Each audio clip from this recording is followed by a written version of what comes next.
Olá, povo! Bem-vindos à nossa aula de História do nono ano. Eu sou o professor Marlon. Junto comigo, com você para essa aula, tá aqui a Jéssica, dê um oi para ela. E nós vamos juntos para nossa aula maravilhosa. Vem com a gente, história, tudo de bom que você adora. E para embarcarmos com tudo nessa aula, para aproveitarmos ela da melhor maneira, tenha junto com você lápis, caderno, caneta, anote os principais conceitos, ideias, conhecimentos que nós vamos ter nessa aula. Anote para você poder continuar os seus estudos. Não deixe a aula de história parar por aqui. Continue estudando. Então, é fundamental que você anote muitas das ideias e informações que nós vamos apresentar nessa aula. Combinado, criança? Então, vamos conversar sobre o movimento negro no Brasil, mais especificamente, analisar a ação da imprensa negra no início do século XX e compreender a importância da Frente Negra Brasileira e do Teatro Experimental do Negro na luta deste movimento negro por participação na sociedade, por maior representação na sociedade. Vamos lá para todos esses conteúdos, mas antes, duas questões básicas para nos aquecermos para essa aula, para você responder junto com a gente. Olha aí, você sabe a que se refere o termo abolicionista? Consegue lembrar o significado? Segunda questão, a inserção dos negros na sociedade depois da abolição, depois da Lei Áurea, foi imediata? Toda a igualdade de direitos, de condições foi imediata dos negros depois da abolição da escravidão? Essa segunda você já sabe que é claro que não, né? Vamos lá! Abolicionista, pessoa ou grupo de pessoas que defendia o fim da escravidão com forte ação e, claro, principalmente no século XIX.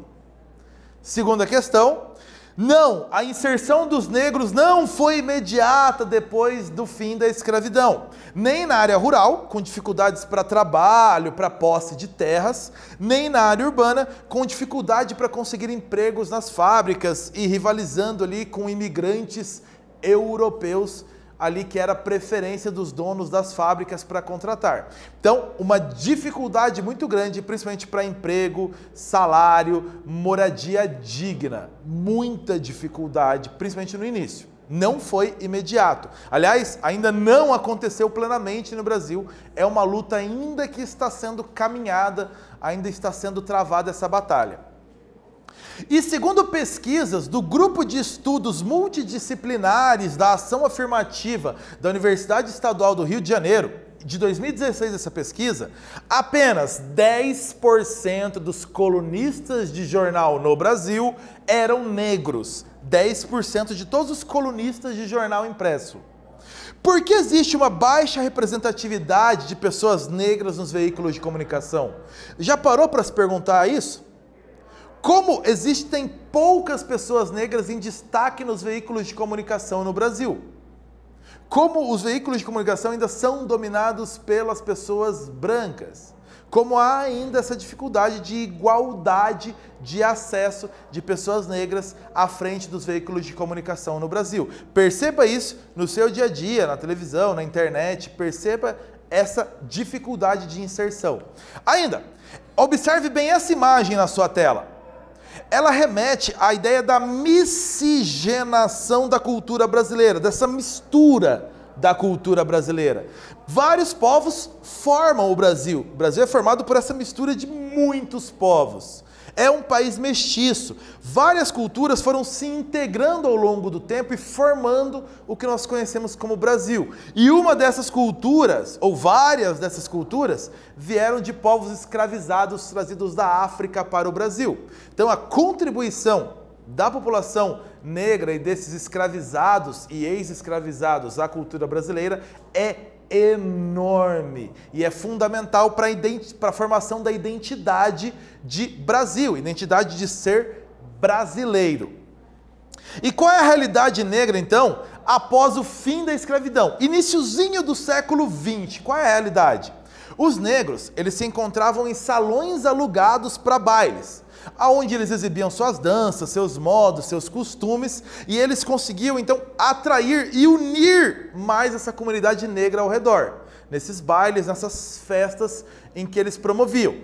Era comum clubes brasileiros barrarem negros, levando então exatamente o que nós falamos, a criação de espaços próprios de lazer, espaços exclusivos de lazer, onde a manifestação da cultura africana podia então ser exercida. Como por exemplo nessa imagem aí de dançarinos de jongo, uma dança típica cultural africana presente em espaços dedicados à comunidade negra, porque no início era comum barrarem negros em clubes brasileiros. E a imprensa negra? Essa de atuação importantíssima para a comunidade negra, principalmente no início do século XX. O formato e o estilo desses jornais eram baseados nos jornais operários.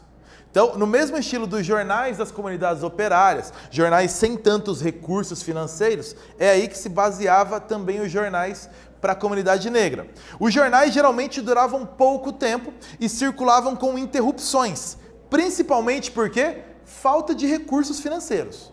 Então os jornais existiam por pouco tempo, interrompe, volta depois de um tempo, não tinha uma circulação longa e com grandes tiragens. Por quê? As condições de vida da maior parte da população negra no Brasil impedia manter os custos das publicações por longos períodos. Lembra? Um jornal dedicado à comunidade negra, mas uma comunidade que tinha dificuldades de estabilidade de emprego, de um salário digno, de uma moradia. Então, essa comunidade não conseguia manter essas publicações por longos períodos de tempo. Mas quais os principais temas dessa imprensa negra no Brasil? Denúncia do racismo, algo que frequentemente está aí nos jornais, falta de oportunidade, a denúncia das faltas de oportunidade e denúncia da violência sofrida pela população negra, temas mais básicos desses jornais. Ainda, sugestões de comportamento, estimulando a autoestima e valorizando as formas de associação e de participação política dos negros. Então, a união desses negros, a autoestima desses negros e incentiva a participação política desses negros, mesmo no início do século XX. Homenagens a personalidades negras, elevando-as ao estatuto de heróis, era também muito comum, principalmente membros do movimento abolicionista. E ainda, esses jornais divulgavam os bailes e os salões aonde se permitia a entrada dos negros, exatamente na ideia de fortalecer a união dessa população. Exercício para você. Aqui você tem a capa de uma edição do jornal A Voz da Raça, da Frente Negra Brasileira, que a gente ainda vai falar sobre eles nessa aula. Quais eram os principais temas abordados pelos jornais dedicados aos negros no Brasil lá no início da República?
os principais temas abordados por esses jornais da imprensa negra. Então você tem a capa aí, inclusive, do jornal A Voz da Raça, dedicado à população negra nesse formato mais de jornal operário. Quais os principais temas? O primeiro, claro, um tema que vem até hoje sendo noticiado: a denúncia de racismo, denúncia da falta de oportunidades e denúncia da violência sofrida pela comunidade negra. Temas importantes e ainda hoje, ainda atualmente tratados na imprensa. Ainda comportamento e autoestima dessa população negra, ainda como temas, formas de associação e de participação política, o incentivo à união desta comunidade negra pela participação política, por aumentar a luta pelos direitos dessa população que estava tão marginalizada. Ainda homenagens a personalidades negras, principalmente ligadas ao movimento abolicionista, exatamente na ideia de criar uma união em torno de grandes personalidades da população negra no Brasil. Divulgação dos bailes e dos salões para os eventos de manifestações artísticas, culturais da população negra também eram temas desses jornais. Percebeu que girava muito em torno da união desta população negra e na ideia da autoestima e de buscar os direitos, de denunciar as violências sofridas. Falando nessa ideia de participação política, nós temos a Frente Negra Brasileira, fundada em São Paulo em 1931, que tinha como principal objetivo lutar contra o racismo. 1931, lutar contra o racismo no Brasil todo. Só admitia pessoas que dessem provas de honestidade. Então, principal quesito para fazer parte da Frente Negra: bons antecedentes, honestidade. Um movimento que mostrava que lutava realmente pela população negra no Brasil. Chegou a reunir 600 mil associados no Brasil todo, em vários estados. 600 mil associados, ou seja, a maior entidade do gênero voltado para a população negra na América do Sul, a Frente Negra Brasileira. Então a união pela participação política na luta pelos direitos da população negra, encabeçada aí pela Frente Negra Brasileira. Como você viu antes, a edição de um jornal, o jornal A Voz da Raça, que estava no exercício anterior, era o jornal da Frente Negra Brasileira, onde divulgavam as suas ações e as suas conquistas. Promovia, inclusive, cursos de alfabetização para adultos. Então, num período onde o problema com a escolaridade, o problema com a educação era muito grande em todo o país, não só para os negros, a Frente Negra Brasileira entrou nessa luta promovendo a alfabetização dos negros. Exatamente uma forma de melhorar essa participação política, social e promover uma autoestima, promover a melhora da vida dessa pessoa, da população negra.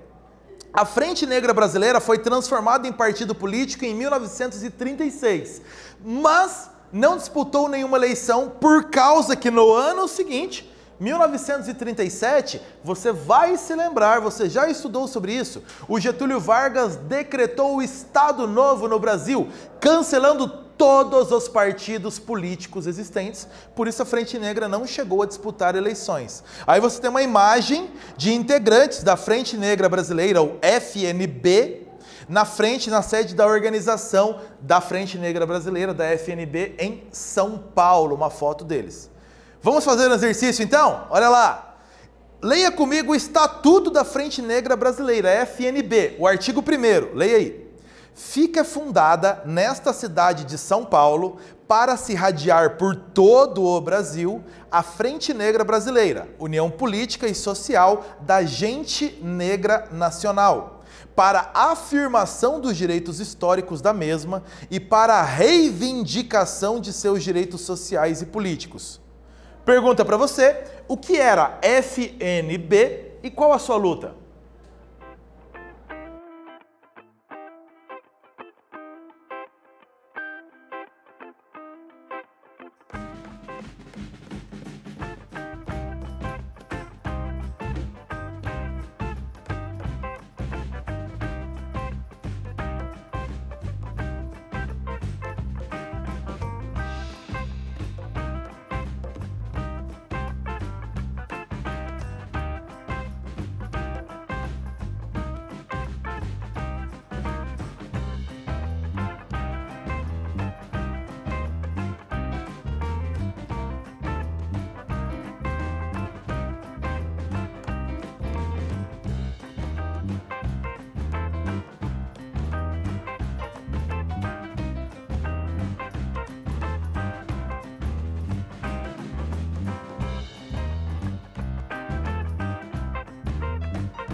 A primeira parte da questão ficou fácil. FNB, Frente Negra Brasileira. Qual a luta da Frente Negra Brasileira? Luta pelos direitos históricos dos negros, reivindicação dos seus direitos sociais, dos seus direitos políticos. Ou seja, participação na vida política e na vida social do país. O combate às denúncias ao racismo. Então, lembra, ela existiu como um grupo político entre 1931 e 1937, quando o Estado Novo extinguiu todos os partidos políticos no Brasil. Ainda sobre essa participação na vida social, na vida política do país, nós temos o Teatro Experimental do Negro. Você vai encontrar muitas vezes pela sigla TEN, Teatro Experimental do Negro, que existiu entre 1944 e 1968. Foi um grupo de protesto. Primeiro ponto, é um grupo de protesto contra a ausência do negro nos palcos brasileiros. O teatro brasileiro, então, tinha uma ausência da população negra participativa. Então, é um grupo que entrou exatamente para protestar contra essa situação. Grupo teatral, claro, consequentemente, para protestar contra a falta de negros, exclusivo para atores negros.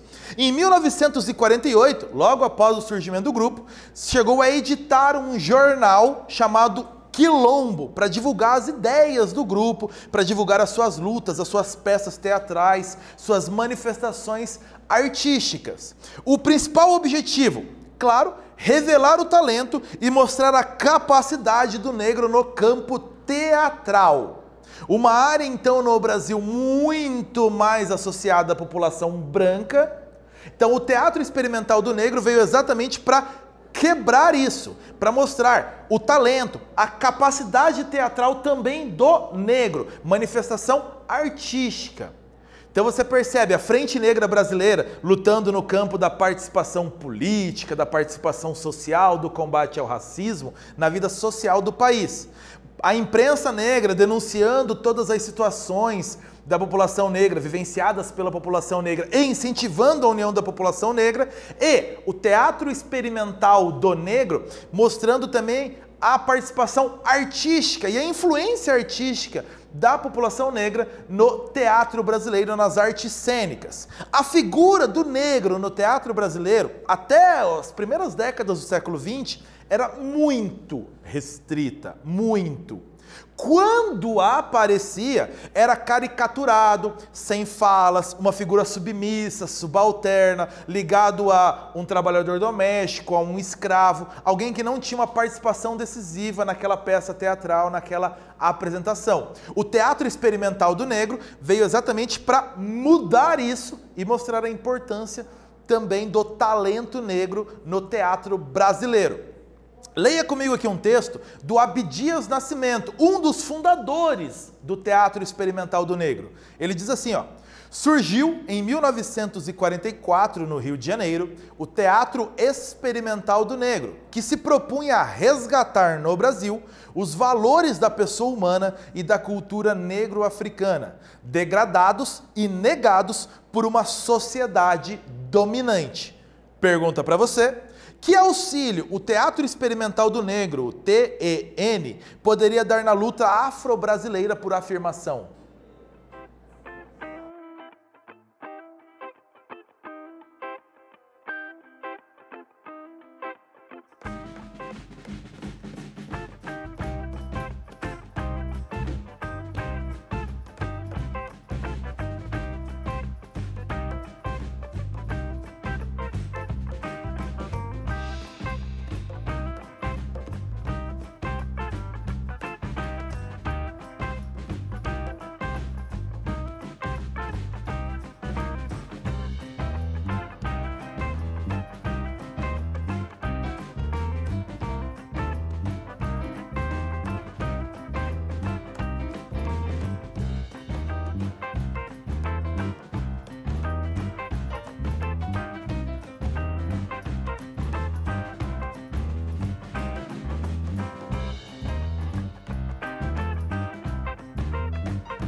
quais as contribuições, o auxílio efetivo que o Teatro Experimental do Negro poderia dar a essa luta da população negra no Brasil pós-abolição, início do século XX, nessa luta por afirmação. Vamos lá. Reabilitar e valorizar socialmente a herança cultural, a identidade e a dignidade do afro-brasileiro por meio da educação, da cultura e da arte. Ele ajudou a valorizar a construção de uma identidade negra também no teatro, nas artes cênicas. Então, mostrando a participação efetiva da população negra na vida total do país, incluindo as artes cênicas, um espaço que até então era muito restrito aos negros, e aí quando aparecia, como a gente falou, em papéis subalternos. Nessa aula, o que nós estudamos? A imprensa foi, no início da República, a imprensa negra, um dos principais canais utilizados pela população negra para denunciar as situações do seu cotidiano e incentivar a sua união. A Frente Negra Brasileira e o Teatro Experimental do Negro também foram locais da resistência da cultura afro-brasileira e de inserção dessa população negra na sociedade civil brasileira. É isso, povo. Nós vamos ficando por aqui. Bons estudos para você. Tchau, povo!